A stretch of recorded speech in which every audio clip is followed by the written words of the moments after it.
4장 1절로 2절의 말씀입니다. 누가복음 4장 1절과 2절.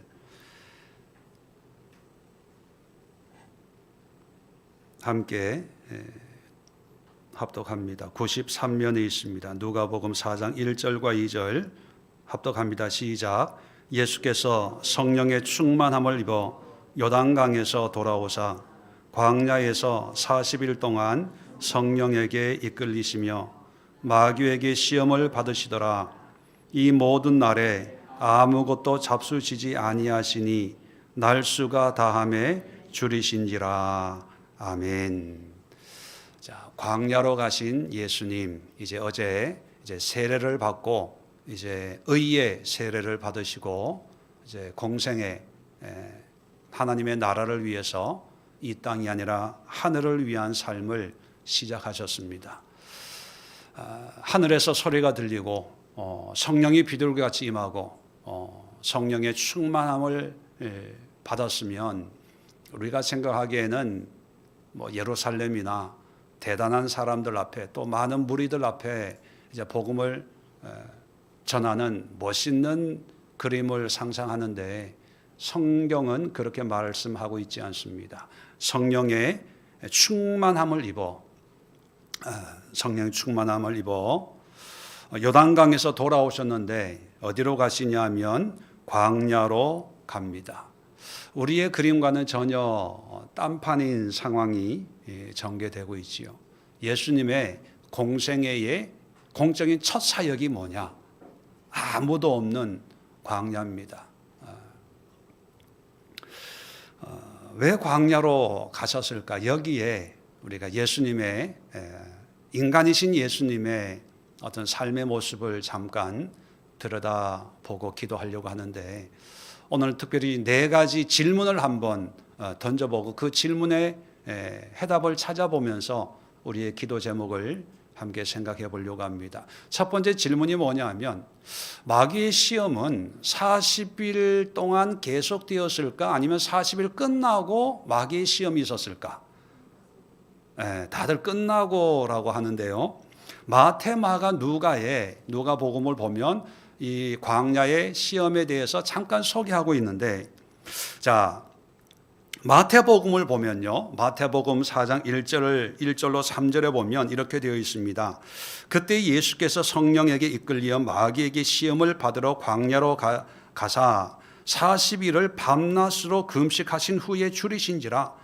시험하는 자가 예수께 나와 이르되 내가 만일 하나님의 아들이거든 명하여 이 돌들을 떡덩이가 되게 하라.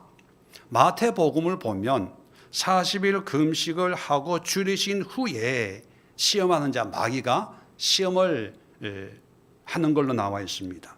근데 마가복음 1장 13절을 보면 이렇게 되어 있습니다. 광야에서 40일을 계시면서 사탄에게 시험을 받으시며, 40일을 계시면서 사탄에게 시험을 받았대요. 자, 오늘 누가복음 또 보면 1절 끝에 40일 동안 성령에게 이끌리시며 마귀에게 시험을 받으시더라. 여러분, 40일 끝에 시험이 왔을까요? 중간부터 왔을까요? 마태를 보면 끝에 시험이 온 것처럼 느껴지고, 근데 마가나 누가를 보면 40일 동안 쭉 이어지는 그런 시험을 우리에게 얘기해 주고 있습니다. 그러면 이렇게 정리를 하면 돼요. 예수님은 40일 동안 계속 시험을 받으셨는데 그 끝날 때쯤에 임한 시험이 우리가 잘 아는 3가지 시험. 이 돌들로 떡이 되게 해라. 또 뛰어내려라. 이런 시험을 나에게 경배해라. 이런 그 시험 있잖아요. 우리가 잘 아는 3가지 시험이 있긴 있는데 이것은 40일 금식 후에 마귀가 한 거고, 요 한 번밖에 시험이 있었던 것이 아니라 40일 금식하는 동안에 쭉 시험했다. 이제 정리가 다 되셨나요? 끝이라고 생각하지 마세요. 40일 내내 시험이 있었는데 성경이 기록한 시험의 대표적인 것은 끝에 있었던 시험만 기록한 거다. 자, 이제 첫 번째 질문이 이제 해결이 됐죠. 자, 그럼 두 번째 질문. 그럼 굳이 왜 성령 충만한 예수님이 광야로 가서 시험을 받아야 했을까? 그 이유는 뭘까? 여러분 궁금하지 않으세요? 우리는 성령 충만 받고 이제 뭔가 대단한 일을 하게 되면 뭔가 이렇게 업적이 만들어져야 되고 사람들의 환호와 인정이 있는 좀 뭔가 사람들이 좋아하는 그런 쪽으로 가야 됩니다. 요한복음에도 보면 초막절에 예수님이 성전에 안 간다고 하니까 형제들이 형 이럴 때 이런 명절에 예루살렘에 가서 형의 존재를 드러내야지 왜 이렇게 시골에 있냐 그렇게 이야기를 하는 장면이 있거든요. 사람들은 다 눈에 띄는 곳, 멋있는 곳, 대단한 곳으로 가는데 예수님은 광야로 가셨습니다. 그 이유가 분명히 있습니다. 자, 세례를 받을 때 세례를 받으면서 하늘이 열리고 성령이 임하시고 하나님의 말씀이 이제 모든 사람에게 들려졌지요. 자, 예수님의 세례는요, 하늘과 땅에 하나님의 예수님의 어떤 신분, 예수님의 사역을 선포하는 그런 일이었다면 이 광야는 말씀드린 것처럼 40일 동안 누구를 만났을까요? 마귀를 만나서 시험이 있으니까 이 광야는요 마귀에게 예수님의 어떤 신분을 선포하고 또 마귀와 싸우는 그런 일을 하셨습니다. 왜 마귀와 싸우셨을까 하고 많은 일들 가운데 여러분 마귀는 하나님의 피조물인 이 인간을 창세기에 보면 시험을 해서 아담과 하와를 무너뜨렸습니다. 근데 예수님은 두 번째 아담으로 오셨지 않습니까? 두 번째 아담으로 온 이 예수님은 첫 아담을 무너뜨린 이 마귀를 그냥 놔둘 수가 없는 거죠. 요한 1서 3장 8절에 하나님의 아들이 나타나신 것은 마귀의 일을 멸하려 하심이라. 예수님이 이 땅에 오신 가장 중요한 목적 가운데 하나가 우리의 구원도 중요한 목적이지만 우리 구원을 위해서 반드시 해야 될 게 뭡니까? 마귀를 멸해야 됩니다. 이 광야는요, 그래서 마귀를 멸해서 잃어버린 하나님의 은혜를 회복하기 위한 영적인 전쟁을 예수님이 친히 하기 위함입니다. 근데 왜 금식하셨을까? 우리처럼 금식해야 하나님이 응답받습니까? 금식해야 능력이 임합니까? 아니에요. 이 금식은 예수님 자신을 위한 하나님의 어떤 은혜와 긍휼을 구하기 위한 금식이 아니라 금식이란 것은 인간, 육을 입은 인간 예수님에게 먹는 것, 마시는 것을 금한다는 것은 가장 약한 존재가 된다는 거죠. 약한 존재가 된다는 것은 마귀에게는 먹이가 되는 거죠. 가장 약할 때, 힘들었을 때 마귀와 싸워서 이기시는 그런 모습을 우리에게 보여주시는 겁니다. 그렇다면 이 광야라고 하는 그 의미가 어쩌면 우리의 인생이지 않을까. 왜냐하면 세 번째 질문에도 나와 있는데 광야가 인생이다 하면 별로 은혜를 못 받아요. 왜냐하면 우리는 예수님을 믿고 성령 충만하고 은혜 충만하고 하나님을 위해서 뭔가 봉사도 열심히 하면 하나님이 우리를 축복하셔서 뭔가 대단한 환경으로 이렇게 변화돼야 그게 예수 믿는 거고 그게 징표가 되는 거고 믿지 않은 사람들에게 봐라 예수 믿으면 이렇게 하나님이 축복해 주지 않냐 이렇게 전도하고 싶은 그런 욕망이 있지만 사실 그것은 하나님의 뜻이라기보다는 우리 인간이 가진 욕심입니다. 성경을 보면 성령 충만한 사람들의 공통점이 뭐냐면 다 광야를 걸었던 사람이에요. 아브라함도 그랬고 모세도 그랬고 뭐 예수님은 말할 것도 없고 다윗도 뭐 바울도 성령 충만한 사람들을 보니까 오늘날 또 보면요, 성령 충만한 사람들은요 이 인생관을 광야의 나그네로 봅니다. 반대로 성령 충만하지 않으면 이 세상을 천국으로 봐요. 잘 먹고 잘 살자. 뭐에 굴러도 뭐 이생이 좋다 그런 말이 있잖아요. 개똥에 굴러도 이생이 좋다. 근데 성령으로 충만한 사람들은요 인생을 광야처럼 여깁니다. 나그네. 이 세상에 뭔가 의미를 두거나 목표를 두거나 이 세상에 뭔가 세우거나 이 세상에 인정받으려고 하는 것이 아니라 이 세상은 나그네의 삶이고 언젠가는 본향에 갈 거다라고 하는 그런 광야의, 우리는 나그네의 이미지가 강하지만 유대인들에게는 광야의 이미지가 강한 거거든요. 이 광야의 삶이라고 하는 것은 끊임없이 이 마귀의 시험과 유혹을 이겨나가는 그런 삶이 되어야 되는데, 성령 충만한 예수님도 몸소 그런 삶을 우리에게 보여주었다면, 어떤 분들은 그런 생각합니다. 먹고 살기도 힘든데 거기다가 영적인 전쟁하면서 어떻게 살아? 너무 피곤한 거 아니야? 너무 힘들게 사는 거 아니야? 예수를 꼭 그렇게 힘들게 믿어야 돼? 라고 생각하는 분들이 있습니다. 여러분, 예수님이 우리에게 보여주시는 이 광야로 가시는 이 모습을 통해서 우리에게 뭘 말씀합니까? 성령으로 충만한 사람이 가야 될 곳은 화려한 예루살렘이 아니라 광야고, 또 그 광야에서 뭔가 대단한 금은 부활을 발견하는 것이 아니라 끊임없이 마귀와 씨름하는 그런 삶을 살아야 된다는 것을 예수님이 직접 보여주셨습니다.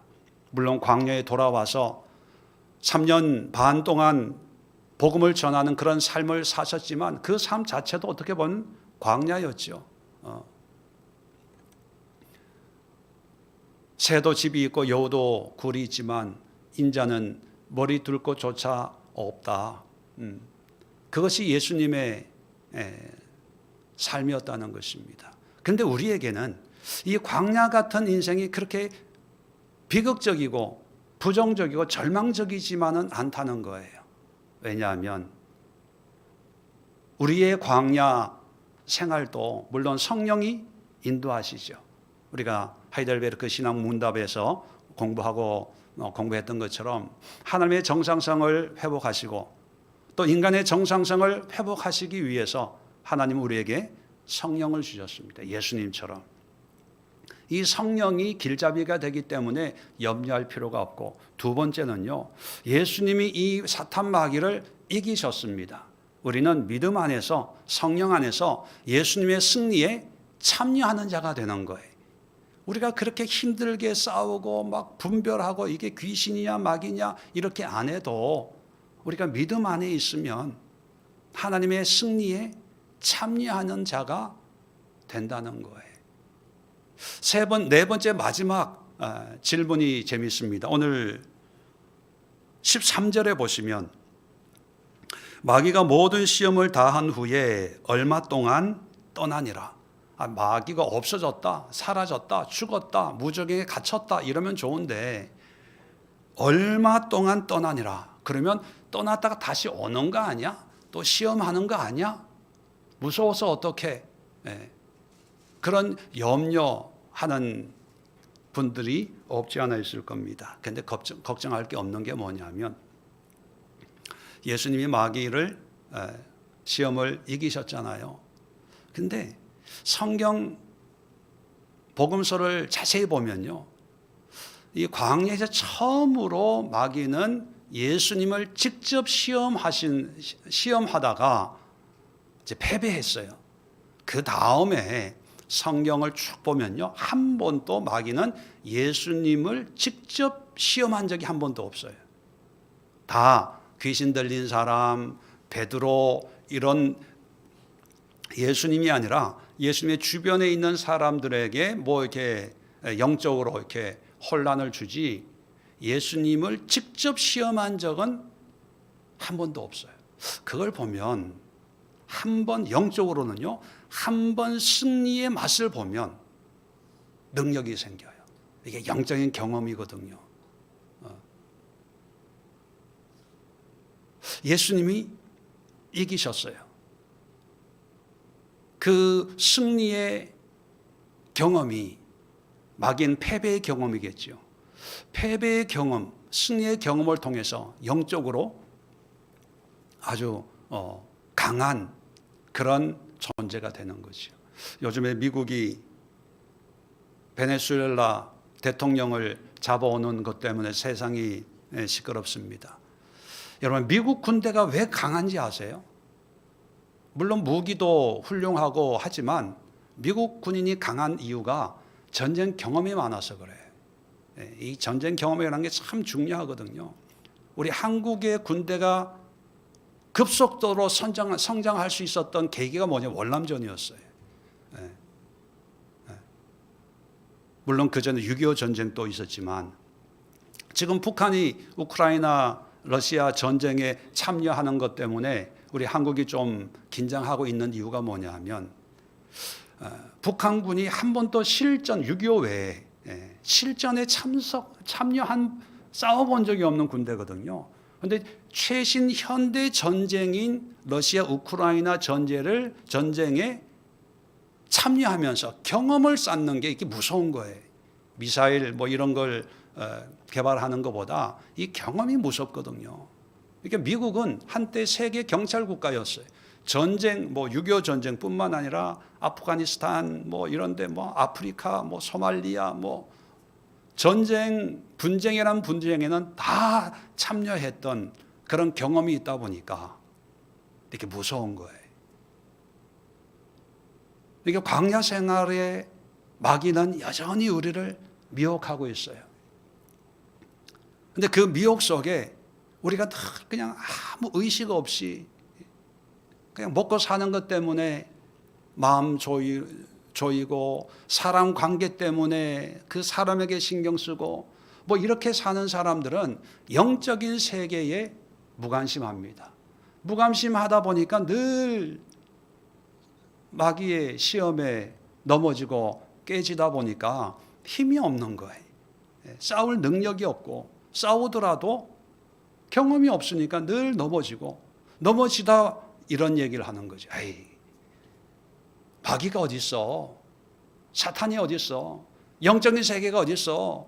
우리가 이렇게 뭐 살고 뭐 하는 거지 뭐 경제 때문에 어려운 거지 뭐 사람 때문에 힘든 거지 뭐 다 그렇게 현실적으로 이야기합니다. 근데 예수님은 분명히 우리에게 영적인 세계가 있는데 세례를 통해서 하늘과 땅에 예수님의 신분이 누구인가를 선포하고 알려주었다면 친히 스스로 성령의 인도함을 받아서 광야로 가셨어요. 광야로 가서 영적인 존재인 사탄 마귀에게 스스로 금식하시면서 약함을 보이시면서 그래서 마귀가 공격하도록 시험하도록 유도를 하시면서 날마다 그 마귀를 때려잡은 거예요. 그리고 40일 동안 때려잡고 마지막에 때려잡는 모습을 성경이 기록하고 있는데 이걸 뭘로 이기셨다? 네, 말씀으로 가라사대, 서울대 연고대가 아니라 가라사대 말씀으로 이겼다는 거예요.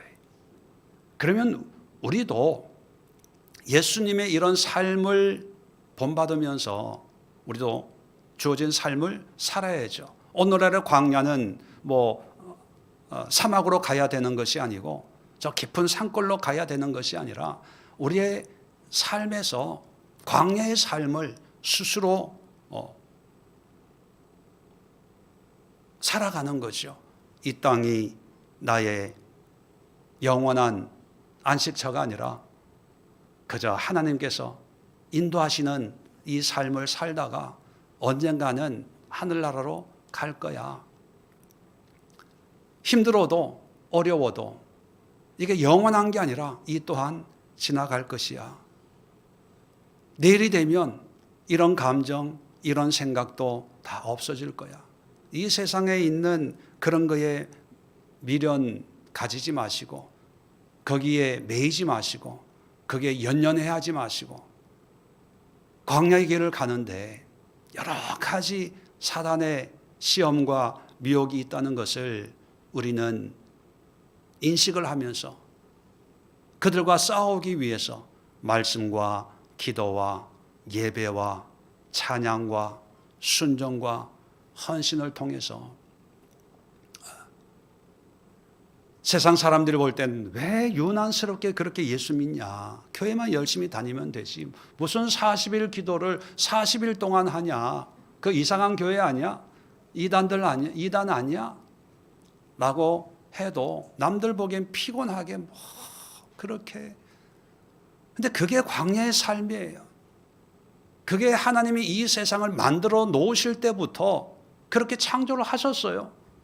보세요. 아담과 하와도 에덴 동산에 있는데도 마귀가 있었지 않습니까? 마귀가 시험을 했잖아요. 근데 너무 패배했잖아요. 그 결과 우리가 이 고생을 하고 있는데, 근데 감사한 것은 예수님이 이 땅에 오셔서 그 실패를 성공으로 바꾸어 주신 거예요. 그러면 그 성공에 우리는 믿음으로, 예수 그리스도를 믿는 믿음으로 그 성공에 참여했기 때문에 우리는 광야를 살지만 승리하는 삶을 살고 있는 거예요. 그래서 환경을 보면 낙심될 수 있고, 광야다 보니까 결핍이 많아요. 있는 것보다 없는 게 많을 수가 있어요. 또 광야다 보니까 좀 불편해요. 그래서 많은 것을 가지고 있는 사람들 보면 부러움이 생기게 마련이지요. 그러나 광야라고 하는 것은요, 모든 걸 가질 수 있는 그런 환경이 아니라 정말 필요한 것, 필수적인 것만 가지고 살아야 되는 것이 광야이고, 또 광야에서는 사람과 싸우고 환경과 싸우는 것이 아니라 예수님처럼 영적인 분별력을 가지고 영적인 싸움을 싸워나갈 때 결국은 그 광야 끝에 하늘의 나라가 있다는 것을 우리에게 보여주고 있습니다. 오늘 이 시간 기도할 때 나는 지금 광야를 살고 있는가? 여러분, 광야가 믿음 없는 사람들이 사는 곳이 아니라 성령 충만한 사람들이 가는 곳이 광야라는 것을 다시 한번 깨닫기를 바랍니다. 힘들고 어렵고 답답한 그런 환경에 있을 때, 아, 성령님께서 나를 이곳으로 인도해 주셨구나. 재수 없어서 망해서 나를 이곳으로 광야로 인도한 게 아니라 성령께서 인도하셨구나. 아, 그런 걸 보면 내가 성령 충만한 사람인가 보다. 여기시고 거기에서 기도와 말씀과 은혜로 영적인 분별력을 통해서 마귀와 싸우시고, 또 광야를 통해서 인도하시는 하나님의 은혜를 한번 경험하려고 사모하십시오. 한번 사모하시고 한번 경험하면요, 이제는 두려워할 게 없어요. 사도 바울도 일체의 비결을 배웠다고 고백하고 있지 않습니까? 한번 하나님을 경험하면, 예수님을 경험하면, 영적인 것을 한번 경험해 버리면 이제 무서워하고 두려워하고 가난 괜찮고 죽음 괜찮고 무명한 거 괜찮고 사람들이 인정해 주지 않는 거 그거 별로 신경 안 써요. 그런데 그 경험을 못하니까 인정받고 싶고 누리고 싶고 가지고 싶고 하고 싶고 교회도 크게 부흥시키고 싶고 장자도 한번 달아보고 싶고 감투도 한번 써보고 싶고 뭐도 한번 해보고 싶고 하는데 한번 경험해보면요, 아, 그게 별게 아니구나. 정말 하나님 안에 있는, 우리가 찬양했지만 예수로 만족하네. 정말 이 예수가 전부라는 것을 고백하게 되거든요. 이런 고백이 필요한데 이게 없으니까 자꾸 예수 말고 돈, 예수 말고 명예, 우리 찬양했던 그 가사 있잖아요. 첫 번째, 뭐 오늘 처음 부르는 찬양인데 그런 거를, 그러니까 그렇게 구하면 그게 광야의 인생이 아니라 이 세상이 마치 영원할 것 같은 그런 이 땅의 삶을 사는 거거든요. 그건 하나님과 전혀 관계가 없고 예수님과 관계없는 그런 삶입니다. 이런 삶에 중독되어 있는 이 땅의 수많은 그리스도인들, 뭐 믿지 않는 사람들이 어쩔 수 없지만 예수를 믿는다고 하면서도 중독되어 있는 많은 크리스찬들이 얼마나 많은지 모르겠습니다. 우리 함께 우리 자신이 광야에서 예수님이 걸어가셨던 그 삶을 우리도 살고 있는지, 영적인 분별력이 있는지, 영적인 전쟁의 승리에 참여하고 있는지, 또 영적인 분별력을 통해서 하나님의 말씀에 순종하고 또 헌신하고 있는지 한번 확인해 보시고, 또 이 땅의 그리스도인들을 위해서, 또 많은 교회들을 위해서, 또 이 시대에 하나님의 택한 백성들이 이 세상을 광야로 살아낼 수 있는 그런 영적인 은혜가 그들에게도 임할 수 있도록 우리 함께 기도하도록 하겠습니다. 자리 정돈하시고 주여 한번 힘차게 외치고 우리 함께 합심해서 기도하는 시간 갖도록 하겠습니다. 주여 할렐루야.